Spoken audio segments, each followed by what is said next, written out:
What's up, Audicy fam? I got Moe Thangz. I know Moses as a local OG hustler, hustling out the trunk type shit. They don't do that no more around here, but back then, every hood had one. Yeah, and I was from the hood, and I brought it all to everybody. You know what I mean? Yeah, I remember as a little girl. Yeah, I used to pull up to all the alleys back then and just play music and let everyone buy some clothes and enjoy the scenery, the hustle. Good vibes, man. Yes, We gotta beautiful get that going vibes. again. I might take fill in your shoes with that one. Well, hey, you gotta do what you gotta do, mom. Yeah, Everyone has a mortgage or rent to pay. yeah, yeah. Where you from, Moses? I'm from here in Lompoc, California, 93436. Forever. How Seen did? it grow. I seen it grow. Yeah, yeah. Yeah. How did you get into music? Um, I got into music because my mom used to wake up early cleaning the house, and she used to play all that doo wop and bee wop, and my brother was playing back then. I mean, he had some music that was like all like a digital techno type, and then he brought Sugar Hill, and then that's when I was really caught into it. You were hooked. Yes, and then I mean I've had family in it. My cousin Chili G, he was like one of a really good DJ from here with a couple of pioneers. He had his own record store, so I was always in the loop of the underground and the hip hop, and you know all the kids. You know what I mean? You go to school with, you played sports. We were a sports town, and everyone was growing up, and hip hop was barely hitting Lompoc, and we a lot of us grabbed it and gravitated towards it. So it was like, this is something we like. And then there was kids just battling, and then because we lived on the base of the prison, there was kids coming from other cities and towns that already brought hip hop with them. They were already like in it 2 years before we got it out here because they were military kids. I mean, they're from all over Chicago, New York, Texas, Portland. I mean, you know what I mean? And it's big. But the person who really told me the history of it was Paleface from Lompoc. He grew up in Germany, and he explained to me that hip hop had been out there way longer than it was really popping in New York. It was probably even because he was telling me that they used Germany as a test site for hip hop. So there's some good ass hip And that's hop. crazy because if you look up the history, it says it started in Brooklyn in 1973. Right. So it was around before that in Germany? Yes. Yes. Man, you just Yes. put me on to something. I'll have to go look into that. Yeah. That's Because they crazy. had it, they sent it everywhere. I mean, New York. You go to New York, you got one person from every side of the world living there. Yeah. You know what I mean? They're like a real soup bowl. You know what I mean? Gumbo bowl, man. They have everybody, and big ups to Brooklyn, man. They always show me love when I used to go there all the time. Fulton Street, Newkirk Avenue, Flatbush. They all gave me love. I was from Cali. I used to meet so many people there because, like I said, I hustled and you used to be able to take like 3 empty suitcases with you online. And since my girl's family was over there, all I really needed was change underwear. You know what I mean? Because it's the washers are all in the house and everything. So I mean, it was like take empty suitcases and bring them back filled, So you guys would go to New York just to hustle. just to hustle. Man. It's beautiful. What was the name of that record store you were just telling me about? Oh, the Sound Connection. It used to be right here on Ocean and H, where they just knocked down that building in front of that. What is it, Jasper's? Yeah. It was right there. Wooden floors, crates. My dad built the crates for him. And I used to see a lot of DJs go through there, man. Like from Lompoc, like there was Michael Soul, Chili G, Antoine Davis, Fred Green. All those cats were like really into it, and I used to gravitate with them from school. They were always older than me, and I was a freshman. I think they were seniors, but since they were into the music and show love and everything, I adapted to it, man. I was like, I could do this, and I played sports and everything, and like I said, we were all very competitive back in the day. I miss the record stores. Like, it's not the Oh same yes, online, you know? yes, It is. The experience of being in person. I miss that. And they're expensive now too. Oh yeah, Shit. So if they have a record store now, man, they're making some money. Cause man. I went to DJ Dominator's over the weekend. He had 3,000 records.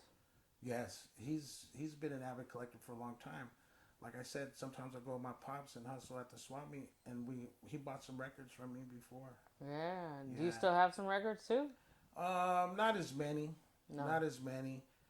I used to have a lot, my mom's collection, but they just, were taking up room, and then I stopped sampling because, it was a thing when the MPC started rebuilding itself and making beats by hand. Um, it was the 2500 that then they had the MB 8000 by Roland, and they were designed to sample, but you wouldn't really get a good name if you were sampling at that time. Oh, So you okay. had to create everything from scratch. Did Lompoc help shape you into the artist you are today? Yes, because it's my home base, but I give a lot of love to like I said, the East Coast, because I hustled for a lot of years, and that was my home away from home. Um, so but everywhere I went, I represented Lompoc. Was your style more West Coast or East Coast? I liked from the beginning. I liked kind of blending the both. Oh, that's pretty cool. Blending the both. I used to like blending the both of them, and that's why I like Corrupt, because he's from out there, but he busses on West Coast beats, a lot of West Coast beats. But when he busses on an East Coast beat, man, he's freaking phenomenal. That's where the best artists come, where they get like styles from a bunch of different places. Yes, yes. Where does your influence come from, rapper wise? Oh man, I mean, I'm a heavyweight, so I was like Biggie, Big Pun. You know what I'm saying? I can see that. Those Yeah. those were my cats right there. You know what I mean? And there's a couple of other cats out there. I mean, I liked Wu, but I was more for the underdogs. I like a lot of underground music, like Ill Bill. Man, there's just so many that I used to listen to that it's just like, or like the Ron G mixtapes where they'll take Jay Z's and put it over a Nas beat back then and stuff like that. I remember making a lot of money off of 50's underground CDs. I used to buy them in New York. 50 was just on the street level, just doing really big things since he started. I mean, his production was fantastic, and knowing back then talent, man, you used to be like, man, this guy's incredible. When will he get signed? And sure enough, Eminem was genius enough to figure it out, Yeah. and they snatched him up. Yeah. Tell me about your biggest accomplishment as an artist. Um, I put a CD out called Pushin' Verses back in like 1998, and I sold 5,000 of them in Canada. Wow. You went out to Canada or? No, just a mail order shipping. We cooked up with some cats from New York from the Gear. And at that time, everyone was just buying CDs and music. I mean, I've bought CDs off the street. I mean, some of these guys are just phenomenal. You know what I mean? It's like, wow, if I had the money, these guys Oh, it's deserve. sad how much talent Yeah, just, you know. it is. I wouldn't say goes to waste, but no one. But no one's hustling either. Yeah, I yeah. mean, people are like, "Oh, Moe Thangz, you can't sell CDs." Bullshit. You can still sell There's CDs. people buying CDs every day at the swap meets. You know what I mean? From all kinds, from Christmas carols to fucking old Michael Jackson to cameo CDs. You put a CD out there of music, they're gonna buy it. I prefer the hard copy before I go online and buy a CD. Right. I like to have it. What was your work ethic like back then in the studio? My work ethic back then, to where I could compete with anybody. You know, that's what I still have, but I have to dig deep for it. But back then, I met so much talent because I was doing it too. You know what I mean? We were all putting it together. Just, like I said, I was in, I had a family. I still had to give them my time. and then my artists and something I love. I just wanted to just give back. Just it's really, how would you say, it's good. It's good. It's just sometimes like the big buff dudes, when they lose it or they go through a time in their life where they let themselves go and they get back in the gym and they got that muscle memory. Yeah. Same thing. Same thing. Where can we hear that music at? Your music. Um, well, I have a CD coming out. It's got a few of our old school artists that have paved the way, from the 90's to early 2000s. Like I have for instance, my my first artist that I really got into it with was Paleface. He was my first artist where we had a paper signed and everything. And certain certain circumstances like his life situation, my life situation, we could never make it. But I mean, I got him next to Keith Murray, busting a freestyle way back when. You know what I mean? I really, I really enjoyed working with him and the tracks that we do have in the vault. So I got some of those, and then I got like Illegal when he was like 15 years old. I had him, and it's like he's a genius. I mean, he's a good kid. He just doesn't have the right doors or the chance to open anything. You know what I Yeah. mean? So when are you dropping that CD?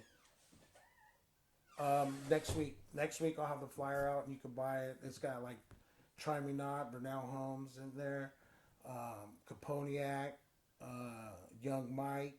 He was out here for a while. Illegal. I mean, it's a mixture of everything, and I produced all the music, all the beats, um, and that's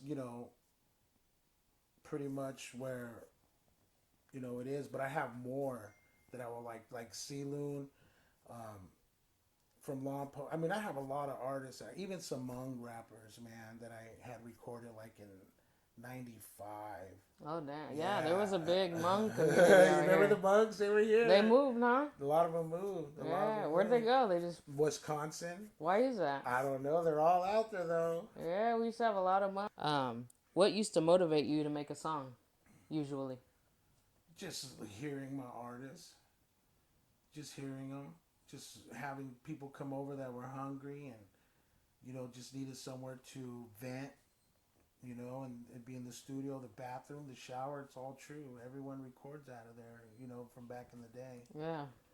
Everyone recorded from back there. There's a lot of people that have some hit tracks locally that recorded out of the bathroom. Tell me about the game back in the 90's versus now. What are the big differences that you see?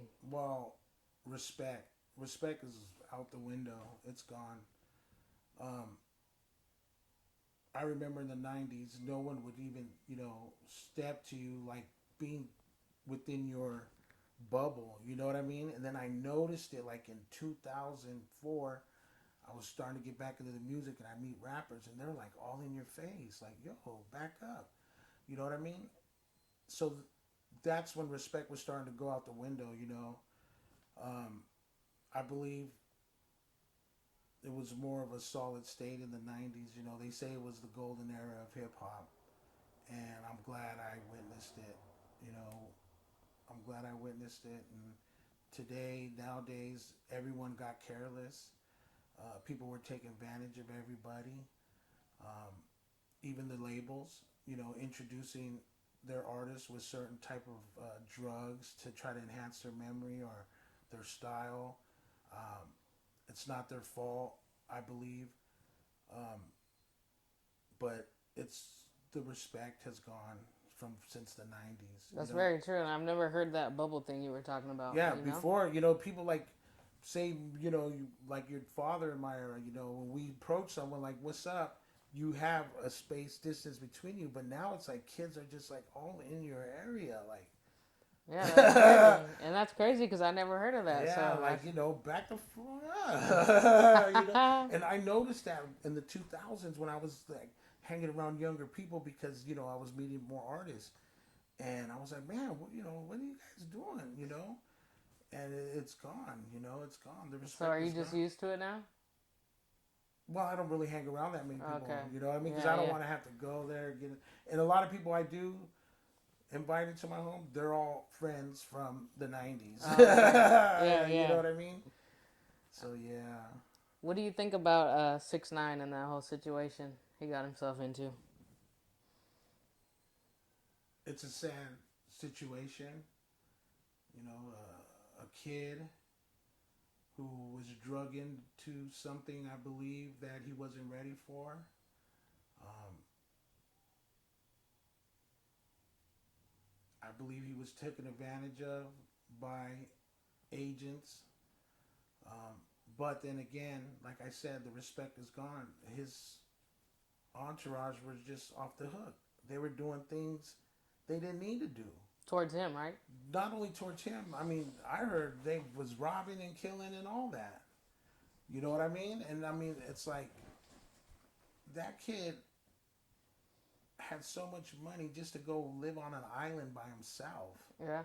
You know what I mean? I've seen that kid pull out maybe $80,000 and just start making it rain. And that was probably like 5 years ago. Yeah. If you don't want to have to be put in that predicament, just keep your nose clean. True. Keep your nose clean. I never have issues with the cops because I don't mess with them. I leave them alone. It's a good piece of advice. You know Yeah. what I mean? Leave them alone. They ain't gonna mess with you. Yeah. you know. What's your recipe for success with music, hustling? God, God, that's my recipe. Every time I reach for Him, I get a little bit further. So just praying to him, asking him to Yep. guide you. Let Him know that I know He's the Creator, and He'll bless you from wherever you're at right now. If you're like upside down, you go towards Him. He's gonna straighten it all out. He's gonna be flipping you till you get right in front of Him. You know what I mean? Till you're standing straight. Yeah, but you need Him in your life. You need Him in Um, your life because He's gonna make it happen. I agree. So what made you want to hustle so hard? Just struggling. Family, and I mean it's like sometimes I feel like because my people used to tell me, man, Mo, you're like Mitch. Sometimes I feel like that, man. It's just a hustle. That feeling you get. And then you get to talk to people and meet people and get money. You know what I mean? And you give them something that you're proud of. You know what I mean? That's An adrenaline rush. Yeah, Huh? it's an adrenaline rush, man. It feels so good, especially when it's legal. Yeah. Exactly. You know what I'm saying? Yeah. Shit, you go to freaking some city and you find a distributor selling, just for instance, like back in the day, stereos for $29.99, but you got to buy 100 of them to going around trying to break in a car and stealing one and trying to get $50. That feeling is horrible. Yeah. Yeah. I'd rather have the feeling that you're earning it and buying. You know what I mean? You're giving something back, but you're working for it. Yeah. You know. Did you ever want to give up music, hustling, everything? Low point in your life? Yes, I did, but I wasn't gonna stop hustling. I was doing T-shirts. You know what I mean? I've never gotten too low, thanks to God. You know what I mean? To give up everything. I was gonna give it up because I was trying to learn Adobe Photoshop and plotters, T-shirt plotters, vinyl, cutting vinyl. So I left a lot of concentration I used for the T-shirts. I had to take from the music part, to learn because you're That's learning still on a your own. hustle, though. Yeah, it's still a hustle. You Man. left one hustle to the other, Yeah, so you've never wanted to give up hustling nothing, and making money. No, I didn't. If you could collab with any artist, dead or alive, who would it be? Dead or alive?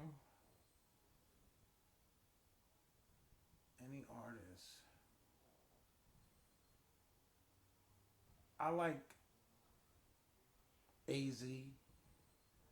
I like AZ, and I know where he comes from when he spits hustle in New York Street. Um, because when I was in New York, I used to hang around the cats from Trinidad and Tobago, um, and it's a fast life. It's a fast life, and I want to sit down and write. I need someone to sit down and write with that will give me competition. You know what I mean? Um, that's I like AZ, man. I mean, if I ever could, man. I mean, that sounds incredible. But I feel, or I've seen what he's seen when I was traveling back and forth to New York. So you feel what he's talking about. Yes, yes. How did you separate yourselves versus other artists? I didn't listen to the radio. All right. Anything else you want to tell the Odyssey Visuals fam? I just like to say thank you to Shamante. I think she's doing her community well by offering these interviews to keep the hip hop alive in our town, our city. You know, we could be worse. We could be having a gun show. You know, but instead we're having a creativity show. So you know, and like I said, you know, if she comes by and interviews you, you know, a tip, man. Let's tip her. You know what I mean? You got to tip her, man. We all I got appreciate bills, you know that, what man. I'm saying? That's an old school Tip thing her, too, I man. guess. I don't You know. got to tip her, man. But I like to just thank everybody out there, all Lompoc artists, Santa Maria. I know they can hold down their own. They got a lot of rappers there. Slow, like Mikey Booyah. He has a podcast now. He was an amazing rapper.